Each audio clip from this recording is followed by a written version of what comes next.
Maraming bato o buhangin sa tangke ng tubig ng fire truck.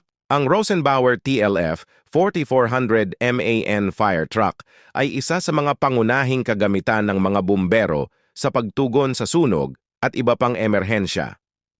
Ang kahusayan ng operasyon nito ay nakasalalay hindi lamang sa kasanayan ng mga gumagamit, kundi pati na rin sa regular na pag-maintain ng mga bahagi nito, partikular na ang water tank. Ang drainage valve ng Rosenbauer TLF 4400 MAN fire truck ay karaniwang matatagpuan sa ilalim ng tangke ng tubig upang mapadali ang kompletong drainage ng tubig. Ang regular na paglilinis ng water tank ng fire truck ay napakahalaga dahil matatanggal ang anumang sediment, algae o iba pang contaminant na maaaring makaapekto sa kalidad ng tubig at sa pagganap ng fire truck. Ang mga kontaminant na ito ay maaaring magdulot ng bara sa mga hose, nozzles at sa pump operation na nagiging sanhi ng pagkabawas ng presyon ng tubig at kahusayan sa pagsugpo ng apoy. Sa tuwing nililinis ang tangke, maaari ring suriin ang kondisyon ng mga valve, seals at gasket para makaiwas sa pagtagas ng tubig.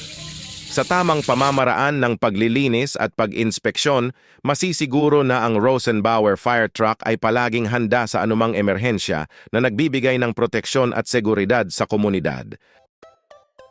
Mahalaga ang pag-renew ng rehistro ng sasakyan kasama na ang mga fire truck upang masiguro ang legalidad at kahandaan nito, kasama sa pagkuha ang stencil ng chassis at engine number sa renewal ng rehistro ng isang sasakyan. Itaas muna ang front flap bago itilt ang cab ng fire truck. Ngayon, alamin natin kung nasaan ang lokasyon ng engine number at chassis number ng isang Rosenbauer fire truck.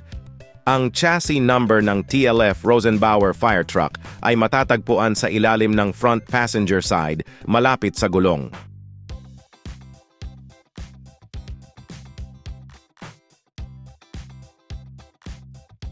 At ang engine number naman ay nakaukit mismo sa engine block. Kailangan lang tanggalin ang cover para makita ng mabuti.